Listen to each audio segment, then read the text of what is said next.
கர்த்தருடைய பரிசுத்த நாமத்துக்கு ஸ்தோத்திரமும் துதியும் கனமும் மகிமையும் எப்போதும் உண்டாகட்டும். இந்த நல்ல நாளை காண செய்த தேவாதி தேவனுக்கு கொடான கொடி ஸ்தோத்திரம்.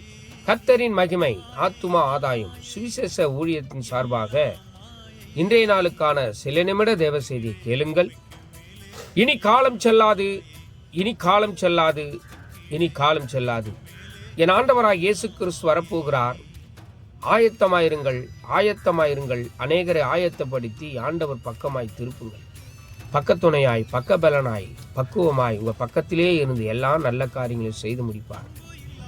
விசேஷமாக யோபு 15ஆம் அதிகாரம் 31ஆம் வசனம். வழி தப்பினவன் மாயை நம்பானாக, நம்பினால் மாயையே அவன் பலமாயிருக்கும் என்று எழுதியிருக்கிறது. எனக்கு பிரியமான தேவ ஜனமே, மாயையை நம்பி மோசம் போகாதிருங்கள்.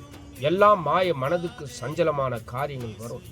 மாயையான மாதங்கள் என்னுடைய சுதந்திரமாகி சஞ்சலமான ராத்திரிகள் எனக்கு குறிக்கப்பட்டது என்று யோபு பக்தன் சொல்லும் பொழுது அவர் மாயையை நம்பவில்லை. மாயை வந்தது, ஆனால் மாயையை நம்பவில்லை.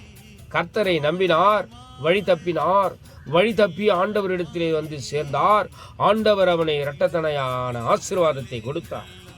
ஆக எது குறித்தும் கலங்காதிருங்கள், பயப்படாதிருங்கள். கர்த்தரே தெய்வம் என்று நம்புங்கள். கர்த்தர் நம்பினவர்களுக்கு தெய்வமாய் இருக்கிறபடியால் ஒருபோதும் கைவிடப்படுவதில்லை.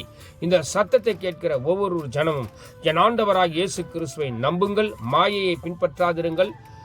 கர்த்தருடைய கிருபை எப்போது உங்களோடு கூட இருக்கும். கர்த்தரையை நம்புங்கள். கர்த்தர் மேல் நம்பிக்கை வைத்து கர்த்தரை நம்பிக்கையாய் கொண்டிருக்கிற ஜனங்கள் பாக்கியவாதிகள், பாக்கியவான்கள் என்று வேதம் சொல்லுகிற பிரகாரங்களில் கர்த்தரையை நம்பிருங்கள், கர்த்தரை சார்ந்திருங்கள்.